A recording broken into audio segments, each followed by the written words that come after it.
love. Haters, please forgive It's me. Girl G here. Welcome back to my channel. Y'all, we know what we got to talk about. It is Tamar Get Ya Life. This is officially the episode where we say throw David's ass away, okay? He is trying to get involved all up in Tamar's, spiritual awareness while she trying to unlock her third eye and get all her chakras in line and stuff like that. Nigga, you are messing up the flow, okay? So y'all, we got to go ahead and get into it. If this is your first time tuning in, thank you. Appreciate you for clicking on one of my videos. Make sure you hit that subscribe button so you can become a member of the Juice Box crew, okay? So you guys, Tamar Get Your Life. We need her to get her life because obviously we know the end result, but we are leading up to that at this moment. So we all know the episode basically starts off with David and Goli talking. Goli is tired of David because he's like basically imposing himself on the process. He just has to know everything about what's going on with Tamar and about what spiritual source this comes from. It does not matter. Chico, sit down. If you guys hear any like blowing in the back or any scraping, my family decided to do yard work at this very exact moment. Why? But if you hear that, it's them.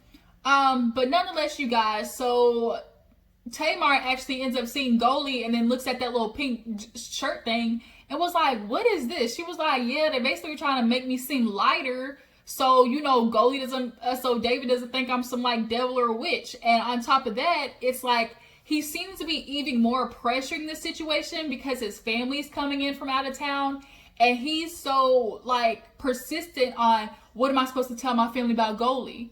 Not a damn thing. And like, what, they have to know nothing about Goli because it has absolutely nothing to do with them. That is Tamar's process. That is Tamar's life. It has nothing to do with you or your family, David. So you don't have to tell them not a goddamn thing about what's going on with Goli. But you insist on pushing that in there so it gives you a valid reason. So you try to like convince yourself, oh, I need to know what's going on so I can explain it to my family. No, the hell you don't. But he finally ends up sitting down with Goli and literally berates her. He's badgering her, trying to catch her in a lie. She's like, okay, David, like, what do you want to know? He's like, I want to know the process because I can tell it's working. I just need to know where it's coming from. And if it's working for Tamar, then I feel like I should get in on this. Oh, word? Okay, that's how you feel? All right, David. So basically, she's like, look, Tamar, she has her dreams. She remembers them. Later, we go through and talk about it. It's just that simple. So he's like, well, we just need to back up just a second. I'm from Nigeria, and these things we see so often, the voodoo and, reaching the other worlds. And for somebody to be remember their dreams so vividly, you have to tap into the source. And I'm here to ask, where does that source come from? I need you to tell me where specifically in the Bible does your work, what scripture is that? And so Goli's like, I don't know the scripture off the top of my head, but well, that's all I need to know. Because if it's not the Bible, then I can't subscribe to it. Okay, guess what, David? You don't have to. It's that simple. You don't have to, David. Because it's not about you, it's about Tamar. And if you yourself had admitted, oh, I see it's working for Tamar, then that's all that should matter. You don't see Tamar acting differently. You don't see her acting in a dark, devilish way. So if she isn't having a negative reaction to the work that she's doing with Goli, then obviously the source that it's coming from, whatever source you believe it is some source of positivity and light. That's all that needs to be done. So then he turns it into, well, are you the one interpreting or is Tamar the one interpreting? Because if you're interpreting, then you're asking questions that can lead her to believe it to see something else. Because you know how lawyers do the same thing. Lawyers can ask questions that, lead them to get trapped in something else. And so Goli's like, no, I don't, like, she's the one who does the dreams, talks about it. I help her interpret them. So I thought you said you're not the one that interprets them. It's like he tried to really catch her in a lie. And okay, that one time she said, oh, I interpret them. But no, she's basically saying, I just am a guide. Like, she is there to help somebody do something that they already have the power to do. Tamar already knows her dreams. She writes them down. And first of all, if you want to be real technical, David, the Bible does speak vividly about how some people are blessed with, dream readers or, of some type of power that can, reach the inner mind and, be able to reach people through their dreams and thoughts and stuff like that. Like, that's in the Bible. So, yeah, miss me with that BS.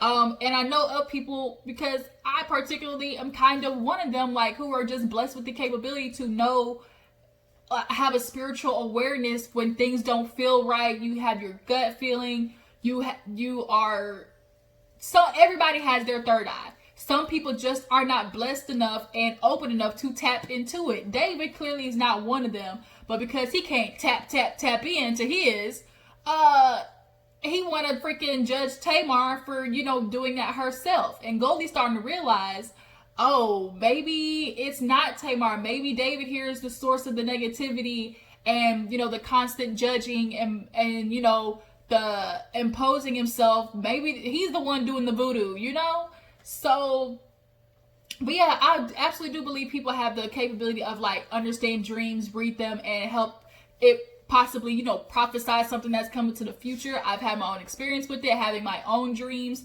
and it's lead me to something in the future that I have very much been aware of, or, knew was going to happen because I saw it in my dream. Like, that's happened to me culpable many a times. I'll tell you a story about it, another, thing, but it's very much possible. And David is just, I don't know, he's purposely trying to sabotage it, and I don't like it. Goldie's like, you want to tell me about the Bible? Well, where the freak is Bible when Tamar up on stage twerking that ass, and shaking it for everybody else? Like, you ain't say nothing about it then, and you certainly ain't say nothing about the Bible when you were her fornicating in her house, premarital sex, David. So I hate people who want to, claim Christian and, all religious and stuff like that, and you pick and choose when you want to use it. Like, that's not what real Christians are supposed to do. And you need to understand, David, too, it's not a religious journey that she's on. It's a spiritual journey. And that in itself can be on the basis of religion, but it's not the deciding factor of somebody's fate and their work. So, I don't like that. So she tried to come to him and talk to him about, oh, well, where's that Bible speak you talking about when she's twerking on stage? Just wait a minute, because he went to go talk to Logan and put him to bed. He didn't want to hear that conversation. Tamar was like, girl, I'm saved just because I'm twerking. I'm saved regardless if I twerk on stage. It is what it is. Like, David is just so freaking annoying at this point, and Goldie's starting to realize, oh, he might be messed up. He might be the one. Alright, you guys, I'm back. So moving on to the next scene, we got to talk about Tamar. She's getting ready for David's 50th birthday. She goes into this dress shop. It was actually very gorgeous, but the dress that she chose kept having her titties pop out, so she needs to get something that's a little bit more covering, because we all know the Nigerian culture, they are super conservative. And she's trying to make this perfect for David, because I guess he's never had a birthday party in his life. This will also be the first time that the family's been to Tamar's house, as well as being filmed. So she's under a lot of pressure when it comes to that. So she actually is opening up for Todrick Hall. We all know Todrick Hall, very famous, started off on YouTube, ended up going worldwide. Like, he is helping her with her set and everything. So she ends up getting to the performance and stuff like that, and she's going through the setup, she's going through rehearsal and stuff like that, and she sees everything is like beautiful, and he's doing this all independently, which is kind of inspiring her to maintain doing what she's doing independently, because it is very hard. A lot of people talk about in the industry how you could choose to sign to a label, but you're kind of owned by them. And granted, it's a lot harder work being able to do stuff independently, but at least the payback comes to you, So they're just sitting there talking about that, laughing. She does the run through and she goes backstage, and Goli and David are there. David comes through with his like scarf, alien predator looking ass, with this like scarf on, looking like Lord Farquaad. And he's just kind of like, I don't know, something about when David comes around, the whole energy shifts, the whole mood shifts. It's just, And Goli sees him and basically kicks rocks. Like, she does not want to be around him. She's not trying to maintain this energy. Like, it's not what it is. It's not the move. So Tamar gets ready to do the performance, and she goes on stage and kills it. I'm a little confused though why Tamar had on high heel boots. Like, I don't know why she couldn't find no cute heels to put on. I guess your feet were hurting, you got a little sciatica, or, you know, whatever it is, fibromyalgia, you know, but Tamar was still out there, you know, moving and shaking and bumping it, and she does great. She goes out there, does her thing. Todrick comes on after, and they actually end up staying to watch Todrick perform, and it was so awkward because Goli was just standing there. David was on the other side quiet while Tamar was dancing, getting her life to Todrick, killing it on stage. So after that, everybody goes backstage. They're taking pictures. They're sitting down. Goli's talking about how amazing the production is. And they're filling her in on how he's doing this all by himself. And she's like, oh my God, like he's really doing that? Like how much money is that? Here go freaking David's behind cutting her off talking about don't worry about the money. And Tamar's like, yes, that's what a rich man says. You know, financial people, they ain't really got to worry about money when they say, oh, don't worry about it. But it was the way he said it was just kind of like real, ugh. And like she's kind of trying to vibe with Tamar and have a conversation with her. But it seemed like at the time she really wasn't giving Goli no play because David was right there and she was kind of following his lead. And Goli was like, I guess I'm talking to a wall here. So after that, I think that's when Tamar and David ended up leaving. Goli's definitely not liking. She's realizing, okay, maybe David here is the issue. Tamar has allowed herself to be controlled by this man. He very much is controlling because for him to sit there and say, oh, I need to make sure things are right with Tamar because it could affect her life. It could affect my life, Logan's life. And men, manipulative men in particular, are really good about trying to plug in things that have absolutely nothing to do with the situation to try and validate the point that they're trying to make.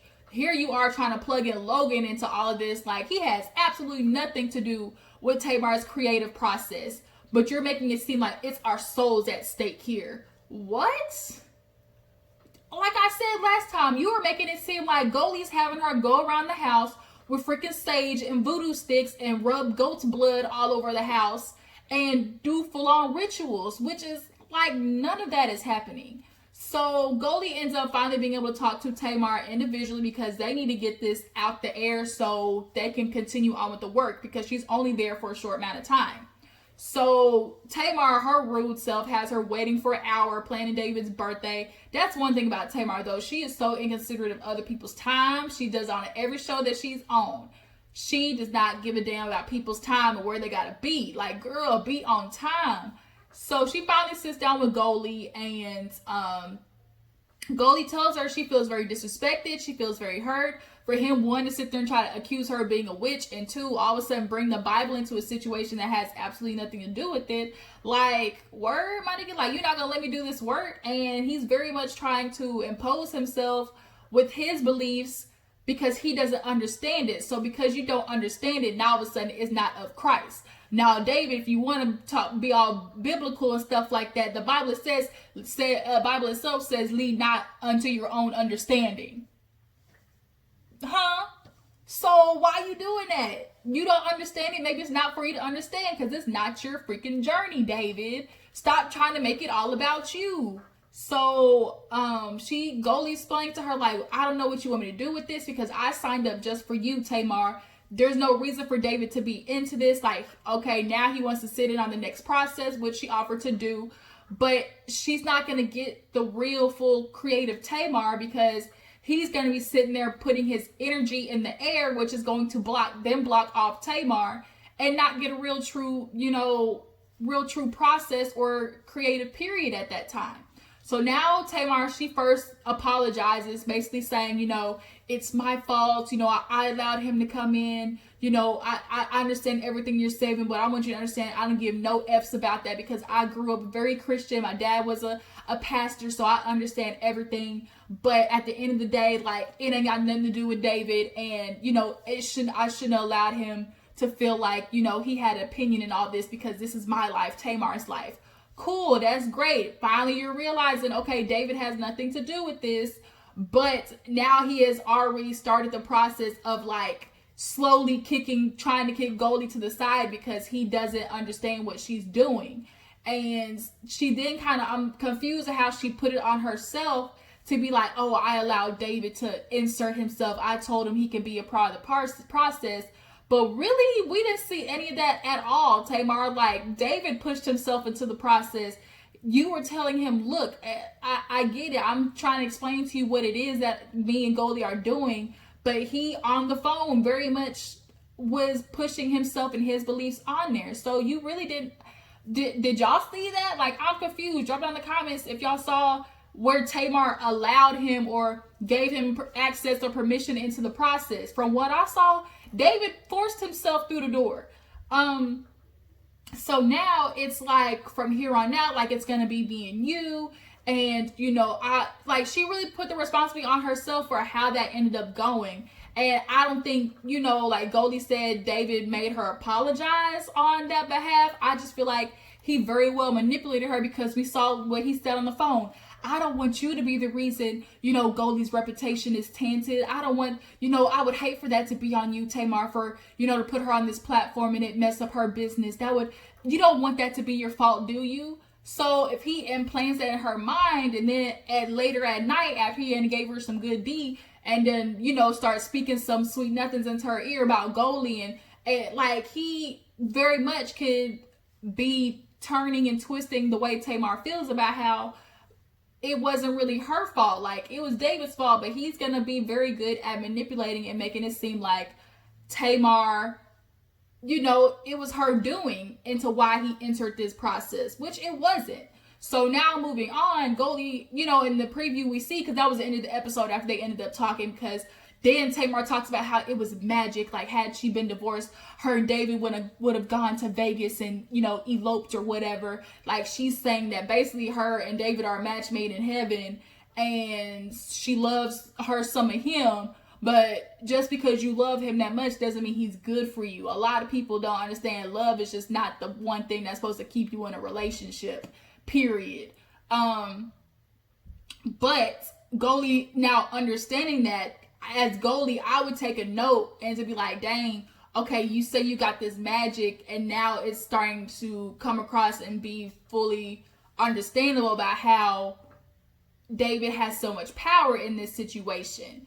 And after that episode's end and we see the preview, Goli brings up this great idea of, oh my gosh, what if David is the manifestation of all the things and a man that you are supposed to avoid? Because Tamar is definitely one of those women who are going to attract a very adamant man, a very aggressive man, a very overassured man, hyper masculine man, because they are super powerful in their everyday regular life. The Tamar Braxtons of the world, the Phaedras of the world, the Nenes of the world, they're naturally going to attract a man that's super hyper masculine and aggressive, because they low-key like that. They like a man who takes control of stuff, because they are the woman controlling everything in their everyday life, and they get to tell people what to do and they listen. So yeah, that's good in some aspects to have a man that has control of the situation, but you don't want a controlling man. Those are two totally different things that you should be looking for. And now here it is, Tamar, you attracted another controlling man. You admitted you did that with Vince. You let him, you know, take part of aspects of your life that you wanted to do for yourself, and that you know, had an idea of what you wanted your future to look like, and you put that in somebody else's hands. And now here it is, you're allowing David to do that shit again. Like, you're allowing David to take your creative process and master it into what he feels it is. So Goli is David's worst nightmare, because she understands she's unlocking all of Tamar's potential. All of her third eye and all her chakras are aligning. And Tamar, I guess, finally eventually realized David ain't the nigga she need to be with, because now they're not together, and here he is trying to manipulate the situation, tell everybody in the world that she was abusive, and oh, Vince, you told me she needs to be put into a mental home and all types of stuff. So David, we see you, we understand what you're trying to do, but we not buying it, because one thing, the camera don't lie, and we are looking at David and he is trouble, in the famous words of Jamie Foxx. If you know, you know. So you guys, that was the episode. Tell me how you feel about David talking to Goli. Do you feel like he had any right to talk to Goli? Do you pick up on what Goli's putting down and saying that David possibly could be the manifestation of the men that Tamar has always gotten in her life and the type of man that she needs to avoid.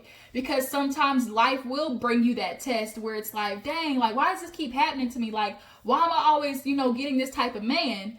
And sometimes life will bring you that same exact person and it be a test to, okay, I say I want this thing, but am I going to fall back into my old pattern and accept what I've always been accepting before? Like, is that what I'm going to do? Am I going to see this man and it be tempting to me and be able to walk away because I know at the end of the day it's not good for me? Sometimes life will do that. Maybe this is what, life is trying to do for Tamar. Here it is. You're on your spiritual awakening journey and you get a man like David and you got to work through that. Maybe go, like Tamar said, Goli, you were brought in my life to open up the doors for me that I've always wanted to access. So yeah, we're going to see how this plays out. But Tamar, you say you want to get your life, so please get your life. And also quit blaming production, everybody, for how things are going because you signed up to be on a goddamn TV show. You know how this shit works already, Tamar. Like, I think you had an idea in your head that it was going to be all the good stuff and make Tamar look all nice and undifficult, all the things that people say about you, but honestly it's just proving the same exact thing that we already knew about you, which is the minute something happens that you don't like, you go up in a tizzy and can't nobody bring you down from it. It's madness, I tell you, madness. But we're gonna be here next week to talk about it though, okay? I appreciate all of you for tuning in. Make sure before you go to like this video, subscribe to my channel, and I'll catch all you guys in the next video. Deuces.